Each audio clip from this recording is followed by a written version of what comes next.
Hi అండి. Welcome to our channel. Telugu web series అనగానే ఇప్పుడు చాలా మందికి గుర్తొచ్చే కాంట్రవర్సీలలో 'విరాటపాలెం' ఒకటి. అసలు ఈ సీరీస్ ఎక్కడి నుంచి వచ్చిందో అనే దానిపైన ఇప్పటికే పెద్ద రచ్చ నడుస్తుంది. 'కానిస్టేబుల్ కనకం' టీమ్ జీ5 వాళ్ళపై తమ కాన్సెప్ట్‌ని కాపీ చేశారని ఓపెన్‌గా ఆరోపిస్తున్నారు. మరి ఇదంతా పక్కన పెడితే అసలు ఈ సీరీస్ చూడొచ్చా? లేదంటే టైమ్ వేస్ట్ ప్రోగ్రామా? ఈరోజైతే దాని గురించి తెలుసుకుందాం. కథ విషయానికొస్తే ఇది 1980లో విరాటపాలెం అనే ఊర్లో జరుగుతుంది. అక్కడ ఒక పెళ్లిలో పెళ్లి కూతురు చనిపోతుంది. ఆ తర్వాత 10 ఏళ్ల పాటు అదే ఊర్లో ఇలాంటి విషాదాలు జరుగుతూనే ఉంటాయి. పెళ్ళైన కొత్త అమ్మాయిలు ఇలా చనిపోతూ ఉండడంతో ఆ ఊరి వాళ్ళంతా ఏదో శాపం తగిలిందని నమ్ముతుంటారు. సరిగ్గా అదే టైంలో పోలీస్ కానిస్టేబుల్ మీనాక్షి ఆ ఊరికి ట్రాన్స్‌ఫర్ అవుతుంది. తను మాత్రం ఆ మూఢనమ్మకాలను నమ్మదు. తన ఇన్వెస్టిగేషన్‌లో భాగంగా తను తీసుకున్న ఒక బోల్డ్ స్టెప్ ఆ ఊరిని మొత్తం షేక్ చేస్తుంది. అసలు ఇది నిజంగా శాపమా? లేక ఆ చావుల వెనక ఎవరైనా ఉన్నారా? ఈ నిజం తెలుసుకోవడమే మీనాక్షి జర్నీ. ప్లస్ పాయింట్స్ గురించి చెప్పాలంటే 'అభిజ్ఞ పోతులూరి' సోషల్ మీడియాలో బాగా పాపులర్ అయిన 'అభిజ్ఞ పోతులూరి' ఇందులో ఒక సీరియస్ రోల్ అయితే చేసింది. తన పెర్ఫార్మన్స్ ఓకే అనిపిస్తుంది. మిగతాదంతా డల్‌గా ఉన్నా తన ఎఫర్ట్ మాత్రం కొంచెం పాజిటివ్‌గా నిలుస్తుంది.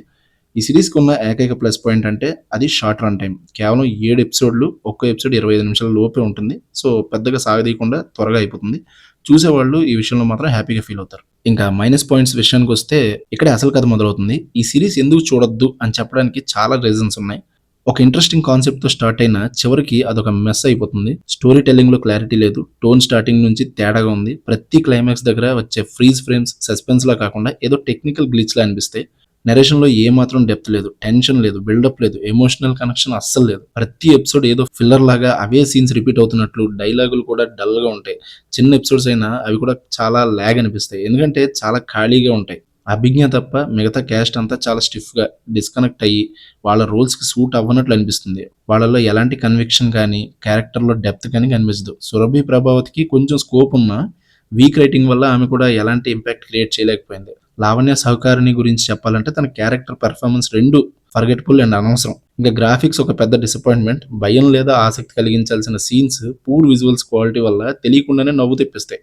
సస్పెన్స్‌కి బదులు విజువల్స్ నవ్వుల పాలు చేస్తాయి. ప్రొడక్షన్స్ మధ్యలో ఆపేసారా? లేదంటే సరిగ్గా ట్రై చేయలేదా అనిపిస్తుంది. ఇంకా టెక్నికల్లీ కూడా ఈ సీరీస్ చాలా week writing, direction, editing, cinematography, music అన్నీ కూడా జస్ట్ బేర్ మినిమమ్ లెవెల్‌లో ఉన్నాయి. ఎక్కడ ఎఫర్ట్ గాని, క్రియేటివిటీ గాని కనిపించదు. ఎలాంటి అట్మాస్ఫియర్ లేదు, రిథమ్ లేదు, ఇమాజినేషన్ లేదు. బ్యాక్‌గ్రౌండ్ స్కోర్ అయితే మరీ దారుణం. లూప్‌లో ప్లే అవుతూ ఉంటుంది. సీన్స్‌లోని ఎమోషన్‌కి అసలు సింక్ అవ్వదు. ఓవరాల్‌గా ఏదో ఒక చెక్ లిస్ట్ టిక్ చేసి పని పూర్తి చేసినట్లు అనిపిస్తుంది. మొత్తంగా చూసుకుంటే 'విరాటపాలెం' అనేది ఒక మంచి కాన్సెప్ట్‌ని ఎలా చెడగొట్టాలో చెప్పడానికి ఒక టెక్స్ట్ బుక్ ఎగ్జాంపుల్ అన్నమాట. క్లూలెస్ రైటింగ్, లైఫ్‌లెస్ పెర్ఫార్మన్సెస్, అజాగ్రత్తగా కలిపిన ఎపిసోడ్స్ ఇవన్నీ ఎక్కడికి దారి తీయవు. సస్పెన్స్ పైన గాని, ఎమోషనల్ వెయిట్ పైన గాని, విజువల్ సెన్స్ పైన గాని ఎలాంటి గ్రిప్ లేదు. ఈ సీరీస్ ఆటో బుల్లెట్‌లో తీసినట్టు అనిపిస్తుంది. 'అభిజ్ఞ' డీసెంట్ ఎఫర్ట్, తక్కువ రన్ టైమ్ ఇవి 2 మాత్రమే ఇందులో కలరబుల్ పాయింట్స్. కానీ అవి కూడా ఈ సీరీస్ ఎంత డల్, డిస్‌జాయింటెడ్, డిస్‌కనెక్టెడ్ అనేది దాచలేవు.